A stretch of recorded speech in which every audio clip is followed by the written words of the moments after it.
Salam sejahtera semua. Hari ini kita nak masuk bab 12, pengendalian data. Pengendalian data. Mengenai proses-proses pengumpulan, perorganisasian, perwakilan data serta pentafsiran data.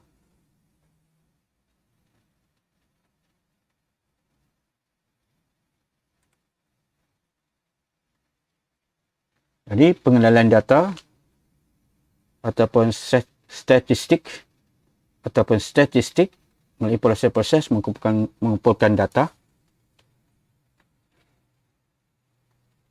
itu dengan kaedah temubual, tinjauan, pemerhatian dan eksperimen. Itu dengan kaedah temubual, tinjauan, pemerhatian dan eksperimen. Lepas kita kumpulkan data yang tak terkumpul itu kita organisasikan. Kita organisasikan dengan membina jadual kekerapan dengan kaedah gundalan. Lepas kita bina jadual kekerapan, data itu kita boleh klasifikasikan atau kita kumpulkan kepada dua jenis, itu data kategori dan data numerik. Di mana data numerik mempunyai jenis diskrit dan selanjar. Kita akan bincangkan apa maksud diskrit dan selanjar. Seterusnya, data itu kita wakilkan dengan carta palang, carta pie, graf garis, plot titik, plot batang dan daun. Seterusnya dengan histogram dan poligon. Kekerapan untuk kita tafsirkan data itu mengikut masalah-masalah yang timbul mengenai data itu atau kumpulan sasaran itu. Jadi kaedah pengumpulan data kita boleh guna kaedah temubual. Itu kita menanya setiap murid ataupun satu kumpulan murid. Tingkatan 1 misalnya, semua tingkatan 1, cara murid datang ke sekolah. Kedua, tinjauan. Kita sebarkan kertas atau borang-borang untuk pelajar atau murid tandakan. Okay, apakah program televisyen yang digemari oleh setiap murid ataupun dalam satu kumpulan sasaran. Ketiga, dengan pemerhatian. Dengan pemerhatian, kita lihat kita kira bilangan kereta yang melalui satu persimpangan jalan raya setiap jam. Kita rekodkan. Ataupun kita boleh guna kaedah eksperimen. Okey. Seperti kita mengumpulkan suhu air yang panas dan setiap 5 minit kita lihat berapakah suhunya menyejuk. Apakah suhunya menyejuk ataupun turun.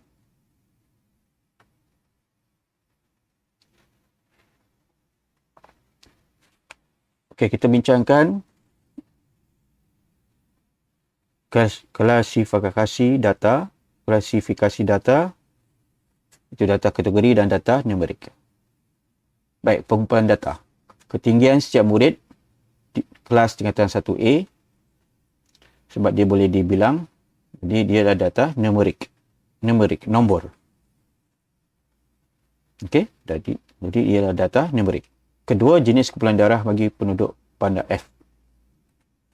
Jadi jenis kumpulan darah tidak dia boleh dibilang ataupun diukur, maka dia ada data kategori. Bilangan kenderaan di atas jalan raya pada waktu pagi Data numerik atau data kategori? Data numerik ke data kategori? Boleh respon? Ya, data numerik sebab boleh dibilang kenderaan. Berapa pemain bola keranjang? Data numerik atau kategori? Data numerik atau kategori?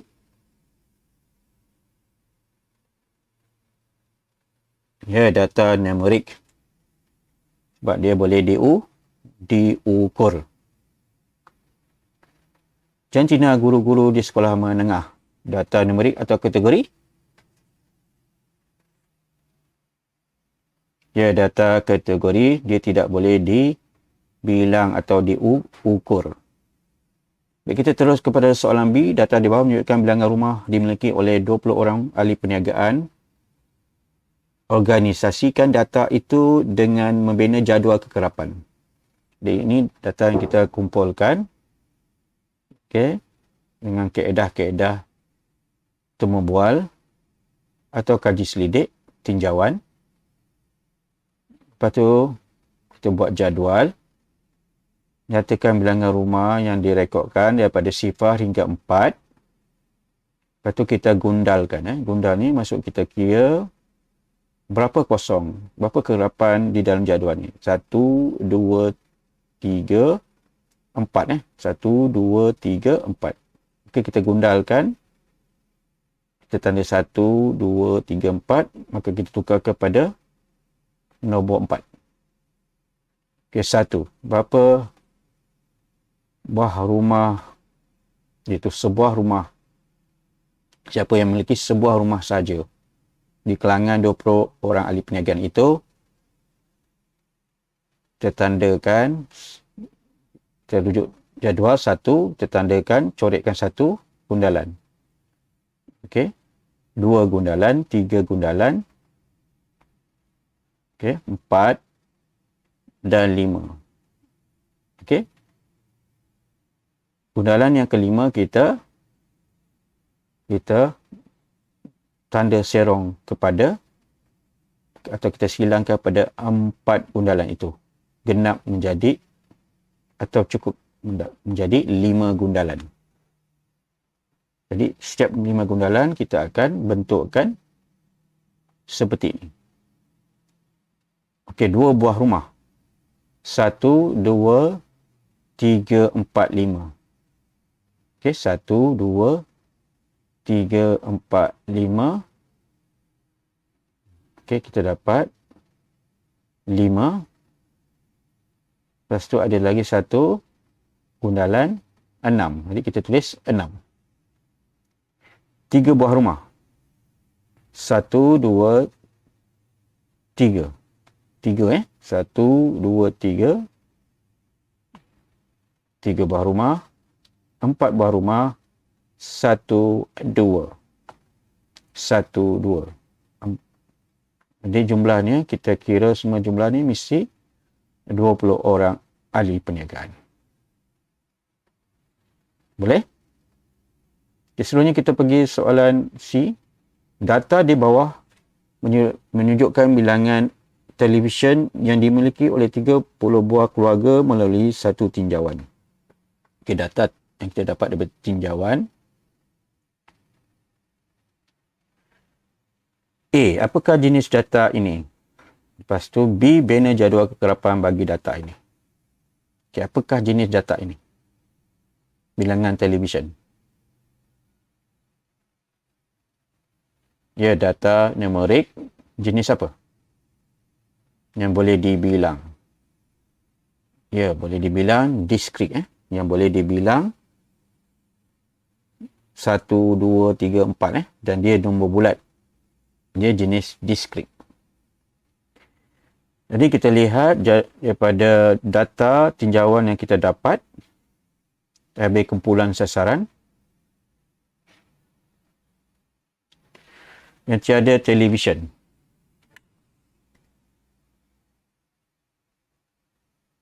Yang tiada televisyen. Ada berapa? 1. Jadi kita gundalkan 1, kerapannya 1. Sebiji atau sebuah televisyen. Jadi 1, 2, 3, 4, 5, 6. Okey, ada 6 jadi kita gundalkan 6, okay, kita tulis 6.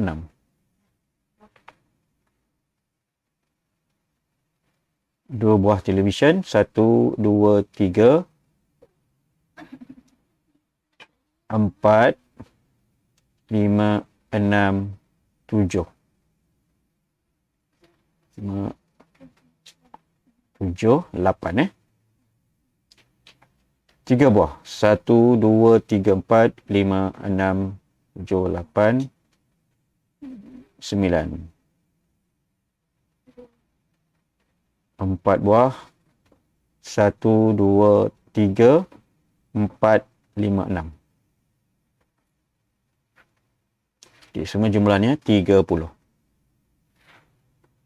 Sebenarnya soalan D, dia menunjukkan jisim. Jisim dalam kilogram bagi 40 orang murid tingkatan 1. Apakah jenis data ini? Lepas tu baru kita bina jadual kekerapan bagi data ini. Jenis data. Kita boleh respon. Pelajar boleh respon. Apakah jenis data ini? Ya, data jenis numerik tapi jenis selanjar. Selanjar ni maksudnya boleh diukur, tidak boleh dibilang. Boleh diukur dengan pemberat. Lepas tu kita kelaskan daripada jadual ni kepada 1, 2, 3, 4, 5. 5 kelas, kumpulan. 5 kumpulan. Daripada 50 hingga 51.9. Ini kita perlu buat. Dari 52 hingga 53. 54 hingga 55.9. 56 hingga 57.9. 58 hingga 59.9. Kalau kita gundalkan 50 hingga 51.9 dalam lingkungan ini ada 5, 6. Ya, ini ada 1, 2, 3, 4, 5. Ada 5, 54 hingga 55.9 kilogram. Ada 5, 6, 7. Seterusnya ada 5, 10, 12. 58 hingga 59.9. Ada 5, 10. Ada 10 orang. Jumlahnya semua 40 40 pelajar. Okay, lepas kita dah buat jadual kekerapan dalam proses statistik ni, kita akan wakilkan dengan carta palang. Dengan carta palang. Jadi, dia akan data itu kita dah buat jadual kekerapan. Ini dah jadual kekerapan. Dah disediakan. Baca soalan, jadual di bawah menunjukkan bilangan nangka yang dijual oleh petani. Jadi, kita buat tajuk je, jualan nangka. Di pasti Y, kita akan plotkan. Okey, skalakan. Kita lihat ada 35, 25, 15, 20. Jadi, 2 kotak kita boleh wakilkan oleh 10 unit. Setiap 2 kotak, 10 unit. 10, 20, 30, 40. Dan kita labelkan bilangan nangka. Okey, paksi X kita labelkan sebagai petani. Lepas itu kita labelkan P, Q, R, S. P, Q, R, S. Okey, P. 35 biji nangka. Jadi kita buat satu bar atau segi 4 tepat daripada 0 hingga 35. Okey, sampai 35. Q, 25. Q, 25. R, petani R, 15 biji. sahaja. Okey, S sampai mana? Okay, boleh lengkapkan jadual dalam buku kerja yang cikgu beri tu. Petani S ni 20. Okay, lebutan banner carta palang ataupun bar untuk petani S 20 biji nangka. Dapat? Ya, dapat 20. Okey, soalan 2, jadual dewan menunjukkan bilangan murid yang menaiki kereta ke sekolah. Okey, kelas Omar, kelas Ali, Abu Bakar, Osman. Bilangan murid yang menaiki kereta ke sekolah 6 orang. Kelas Ali 8, Abu Bakar 12, kelas Osman 16. Ni kita boleh buat nombor genap lah. Kita labelkan dahulu tajuk dia bilangan murid menaiki kereta. Lepas tu kita skalakan dengan CP2 boleh. Sifar 2, 4, 6, 8, 10, 12, 16. Jadi siap satu kotak 2 unit. Tandakan, labelkan bilangan murid untuk paksi Y, paksi X. Kita labelkan sebagai kelas. Dan kita labelkan Umar, kelas Ali, Abu Bakar dan Osman. Okey, kelas Umar 6 murid. Okey, 6 sampai mana? Okey, sampai antara 4 dan 8 Ali. Okey, cuba lukiskan bar untuk kelas Ali, bilangan murid. Okay, sampai 8 Abu Bakar 12, Osman 16. Okay, seterusnya kita bina carta pie. Selain daripada carta palang, kita boleh bina carta pie. Kita boleh bina antara carta palang ataupun carta pie ataupun carta-carta yang lain. Jadual dewan menunjukkan bilangan murid yang menghadiri kem motivasi mengikut kelas. Okay, jadual kelas. Okay, kita buat 3 kolom, 3 ruangan. Labelkan kelas, bilangan murid, sudut sektor. Okay, kelas A, B, C, D. Okay, ini kita dah tukarkan kepada kekerapan, jadual kekerapan. Bilangan murid 4, 8, 16, 10. Okay, lepas dah tukar ke jadual kegelapan, kita nak bina carta pie, mesti cari sudut sektor. Cari sudut sektor. Ataupun luas bagi sektor. Jadi untuk kita tukar ke sudut sektor, kita guna rumus. Bilangan murid kelas bagi A, bahagikan jumlah keseluruhan kelas A, B, C, D. Ini 40. Jadi 4 bagi 40. Mesti didarabkan dengan 360. Jadi 4 bagi 40 darab 360, 36 darjah. Untuk kelas B, 8 bagi 40 darab 360 darjah sama dengan 72. Baik, C. Cuba cari C. Berapa saiz sudut sektor untuk kelas C?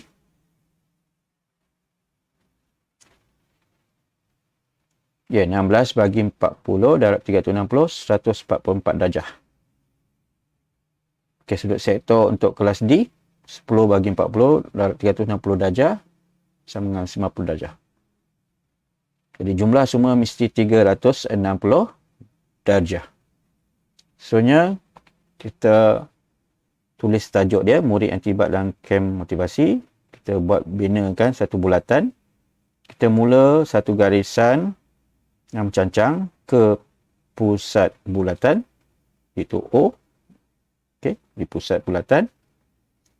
Lepas tu kita buat anggaran 36 darjah. 36 darjah, iaitu sudut tirus kurang daripada 90 darjah. Dan kita tandakan 36 darjah, labelkan sebagai A. Okey. Itu untuk kelas A. Lepas tu, daripada 36 darjah, kita bina 72. 72. sudut tirus lagi kurang daripada 90 darjah, itu 72 darjah. Kita buat anggaran 72 darjah mesti lebih daripada 36 darjah dan kurang daripada 90 darjah. Kita labelkan 72, buat sudutnya 72 darjah, labelkan B. Okay, C. C berapa? 144 darjah, mesti lebih daripada 90 darjah dan kurang daripada 180 darjah. Jadi tak lurus lah. Dia tak lurus. Dia kurang dari 180. Kita labelkan 144 darjah. Label sebagai kelas C. Dan bakinya mestilah 90 darjah. Sudut tepat bentuk L. Labelkan 90 darjah. Labelkan D.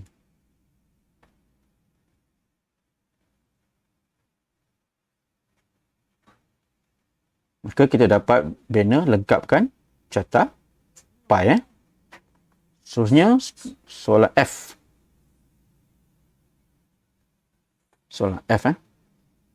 Jadi soalan ini. Ada di bawah menunjukkan bilangan pelanggan mengikut kaum yang makan tengah hari di restoran malam. Kaum Melayu, Cina, India, lain-lain dan jumlahnya 100 pelanggan pada waktu tengah hari makan tengah hari di restoran malam. Okay, sudut sektor. Okay, cari sudut sektor bagi kaum Melayu. Cari sudut sektor bagi kaum Melayu. Berapa?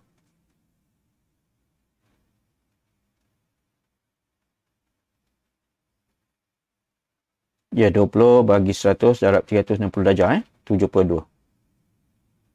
Kaum Cina. Terus guna kalkulator 40 darab 360 darjah ataupun 40 bahagi dulu dengan 100 darab 360 darjah berapa? 144 darjah. Kaum India. Berapa sudut sektor? Ya, 108 darjah dan lain-lain.